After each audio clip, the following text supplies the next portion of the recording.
years of frustration, does NASCAR 25 finally deliver the fans a console game that they can be happy about? Well, I got exclusive access to the game before its release, and I have some thoughts. Let's talk about it.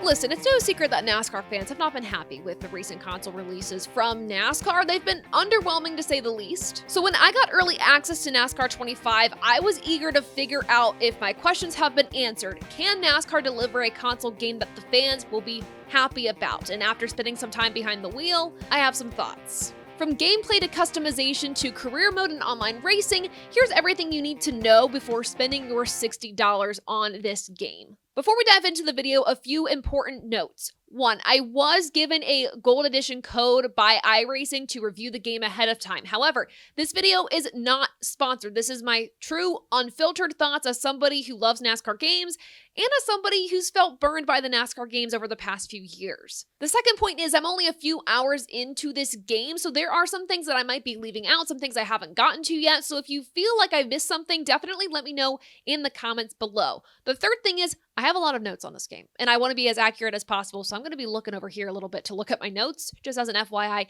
And the last thing here, I will be comparing NASCAR 25 to NASCAR Heat 5 quite a bit in this video because I feel the games are similar enough, so if you liked NASCAR Heat 5, or if you didn't like it, at least this should give you a good comparison point. But without further ado, let's dive in. Let's start off with the visuals, because visually for a NASCAR console game, this is pretty impressive. The UI has a similar feel to NASCAR Heat 5, but with a slicker, more streamlined approach. I will say the only time the visuals lagged a little bit for me was when I was going through the driver select menu for a quick race or online mode. It took a second for the paint schemes to visually appear crystal clear, but other than that, the visuals did not lack in my opinion. The track detail was a big win, and I have to give major props to iRacing and their renders for having them in this game. And also the lighting effects in this game were really cool as well. Having the glare from the sun hit your windshield as you're racing, like that was pretty realistic. It added more realism to this game, which was awesome. So visually, this game gets a major thumbs up. What else gets a thumbs up is the customization options in NASCAR 25. For me, a 5 out of 5 rating. Now, there are some things you can't customize in this game, like the day or time of your races, which is a bit of a bummer. But I also equate that more to like a Gran Turismo style game. So if you were expecting that, check your expectations because this is NASCAR.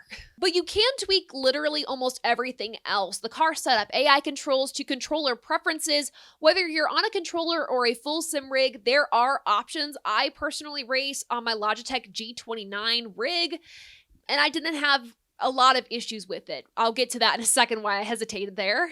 But within your customization options, you can have up to 6 custom setups, which is incredibly helpful. Now, this is pretty similar the way everything is laid out and the options you have. It's pretty similar to NASCAR Heat 5, but the organization of these options is much better. It made my OCD brain very happy. And though I say it's pretty similar to NASCAR Heat 5, there are some differences, and I think this is what elevates NASCAR 25. The second part of the customization option is about the paint booth, because this was fun. I spent way too much time designing my car, my helmet, everything like that. But this is where the game shines, and quite honestly, where I've enjoyed going on social media and seeing what you all have created.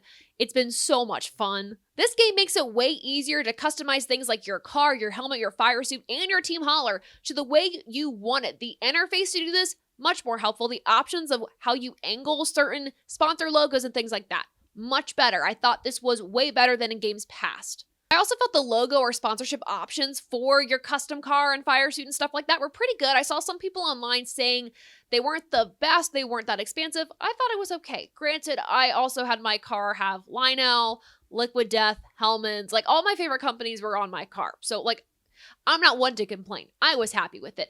But there are a few notes when it came to customizing the car that really did frustrate me, especially if you're using a wheel to do all of this. With my wheel, I was using the D-pad to move around the sponsorship logos. And you have to tap every single time you want to move the logo up or down, left or right an inch. And it was very, very frustrating instead of just holding down the D-pad and then the logo would just move slowly up or down. Didn't do that. That's a small minor thing, all things considered, but it was very frustrating to me because it almost doubled the time it took to put my car together, which was time consuming and frustrating. So if you're going to make a paint scheme, I know most of you guys will be on a controller anyways, but use your controller. Another small gripe I have is that you can't choose any number you want for your own car, which I understand why, but I felt the number options were limited, and as somebody who has a favorite number, that wasn't an option. Kind of upsetting, but again, very, very small, minor things I had issues with there. The last note I'm going to make about the custom paint schemes, and maybe somebody can help me out in the comments, is I don't know if there is a way to race your custom paint scheme in online mode. I tried it, and it didn't work. It gave me a basic iRacing paint scheme, and I don't know what I did wrong. So this is more so me asking you all for help. If there is an option to do that, let me know. I am on PlayStation as my console. I should have said that at the very beginning. Regardless, any note, suggestions, hints, tips you have on that, just let me know in the comments. But overall, NASCAR 25 gives you creative control in a way that I don't feel the other NASCAR console games did, and I was very impressed, so 5 out of 5. Now it's time to get into the technical aspect of the video, the gameplay and the mechanics, which I'm sure a lot of you are very curious about. Now, driving-wise, I felt NASCAR 25 felt solid, still very sim-cade-ish, not full sim, which I expected with a console game, but still something to note, it is still very sim-cadey. If I had to compare it to anything, I would again put it next to NASCAR Heat 5 with an in-between to Gran Turismo with a little sprinkle from iRacing in there. And I know some folks expected this game to maybe be at the realism level of Gran Turismo, to which I say manage your expectations. But yet again, in the lead up to the game, drivers were saying they were super impressed by the realisticness of the cars, how they drove. But when I went to play, the force feedback on my Logitech G29 just felt flat. I was kind of disappointed because if they were hyping up how realistic it felt, I didn't feel that when I went to race. Now, trust me, I messed with my settings a crap ton. I put them to the extremes and I still didn't feel that much of a difference. There was a difference, don't get me wrong. Like, you could tell there was a difference. But in terms of how I felt it in my steering wheel and in my controller, didn't love it. However, the game developers did say with a post on Twitter that they are working on a patch to fix this to get the force feedback the way they want it, which is a big thumbs up. And that's a positive to me because another thing I noticed too is that I really couldn't feel a difference between racing in an ARCA car and a NASCAR Cup Series car. So hopefully these adjustments and improvements and patches will help these cars stand out amongst each other. Speaking of how these cars drive, let's talk about the damage mode in this game because though I thought it was solid, I definitely think there's room for improvement. Related to the damage, I think there could be some improvement with the cautions and how they fall in this game. There are multiple options. You could do no cautions, cautions with only 2 or 3 cars involved, stuff like that. Like, it's customizable to an extent with cautions, but I still feel like the game doesn't recognize when a caution should be thrown based on your settings. So that's something that I think could be tweaked going forward. But as for the actual damage itself, I will tell you, I would have the car in practice. I would slam it against a wall intentionally just to see how the damage felt. And I would say not that bad. Again, with the force feedback getting improved through patchwork over time, I think the feel of the damage is going to feel better. Or I guess feel worse because your car's getting damaged, but you all know what I mean. In the same line of the conversation with like the caution flags, I think the sensitivity of these cars is also far off in some cases. I've seen some cases where somebody in one of my races that I'm in online might just lightly tap the bumper of the guy behind them at Phoenix, for instance, and that car will shoot up the wall and go flying, which doesn't seem realistic. So also needing maybe some adjustments and fine tuning on how those things operate. But overall, not too bad, quite honestly. I thought the damage was okay. Going into more of the gameplay here, something I wish the game did a little better is actually in practice mode, letting you make adjustments more seamlessly. So like when you drive down pit road when you're in practice, it'd be great if the game automatically puts you back in the garage area to make adjustments to your car. Instead, you just drive all the way down pit road. You don't go to a pit box or anything. You just drive down pit road and then you go back on track. That feels like a waste of time and a waste of an opportunity for me instead of just going down pit road and going right back to the garage. It seems like an easy way to make adjustments as opposed to being in the middle of a corner or going down pit road and then having to find a button on your steering wheel or on your controller to get you back to the garage. It just felt like a missed opportunity to be more immersive, but that's just my thought. One last thing to note is that when you win a race, you don't do any victory burnouts. I'm sorry, they did not let that happen in this game. I'm a little hurt by it too, but overall, I would say the mechanics and gameplay of the game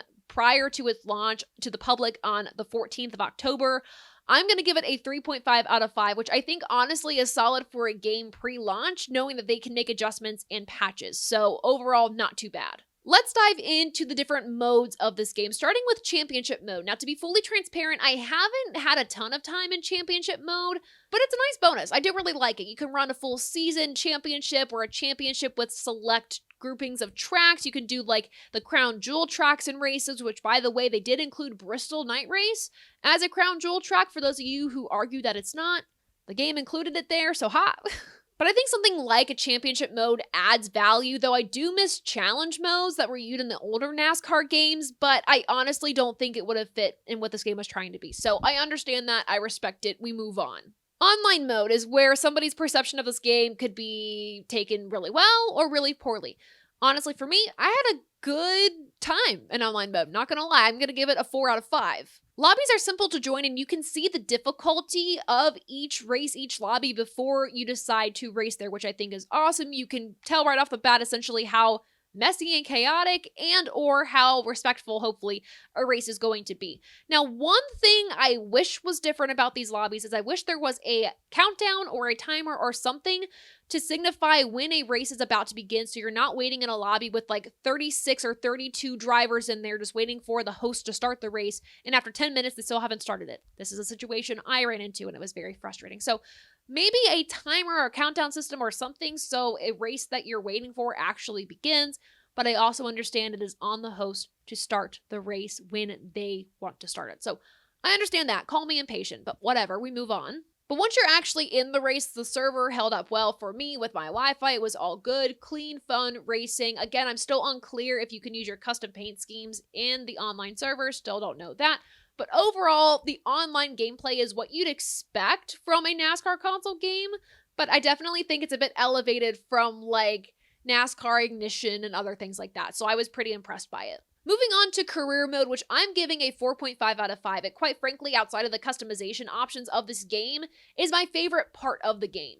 You start your career by watching a Dale Jr. hype reel about what your legacy is going to be as a driver and what your adventure is going to be like, what your journey is going to be like, which I thought was cool. Then you go right into a Dirty Mo Media Dale Jr. download clip, and then you go right into the first race to get you into the Arca Menards series, which is your discovery race. From there, you work your way from ARCA all the way up to Cup, which is pretty cool. You earn reputation points, work points, you hire personnel, manage money.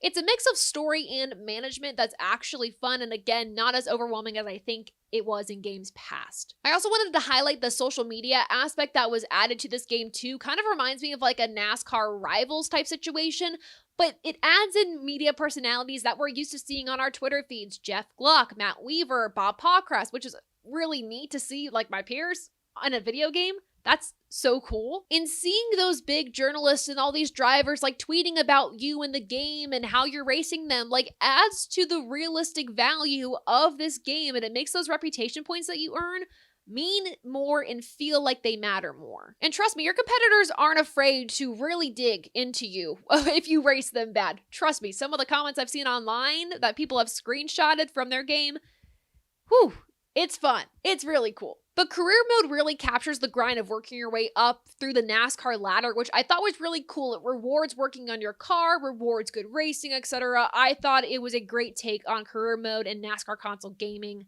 Phenomenal. Here are a few extra notes about the game that I wanted to highlight that don't really fit into any particular category, starting off with the AI in this game. It's unpredictable, but not necessarily in a chaotic way, but unpredictable in a way where if you were watching a race on a Sunday, that's how you would expect the other cars around you to race, not being nice or playing nice with you. Like, they actually race you. The AI races you in this game, which I think is very refreshing. I also think the rubber banding, if you lose the back of the pack as well, is not bad. Like, if you lose the back of the pack, you're losing the back of the pack. Like, sorry, you're on your own, as opposed to in NASCAR games past, where you'd get caught up pretty easily. This game is not really that way, which I thought was way better and way more realistic. I talked a little bit more about pit road earlier in terms of practice, but I still thought in the game the pit road options were still pretty basic, and I'd love to see that expanded in the future. As for the soundtrack of this game, I was hyped about it at first, and then I got into playing the game and I just turned the soundtrack off. I'm sorry, wasn't a fan of it. Something I wanted to note, but we move on to talking about, again, the championship mode. I just wanted to say as a side note, I loved it. Really big bonus there. So those are my overall thoughts on the game. So NASCAR 25, is it worth it? Now, if you're expecting iRacing on console, this is not it. Not at all. Manage your expectations. But if you're after a fun, customizable, accessible NASCAR experience, this is for you. It's a simcade hybrid that delivers depth without being overwhelming for casual fans and serious players alike. Now, this is something here for everyone to enjoy, which was a big sticking point in the marketing of this game when there was marketing happening. Quite frankly, when the force feedback patches start to go into motion and start getting put into the game, I think it could take this game from good to great pretty quickly. But I was impressed. NASCAR 25 is not perfect, but it's very promising and quite honestly, the best NASCAR game we have had in a very long time. And that's a testament to the time, effort, energy, the listening that iRacing and everyone involved in making this game put into making this game. It was such a fun time and I cannot wait to continue playing it.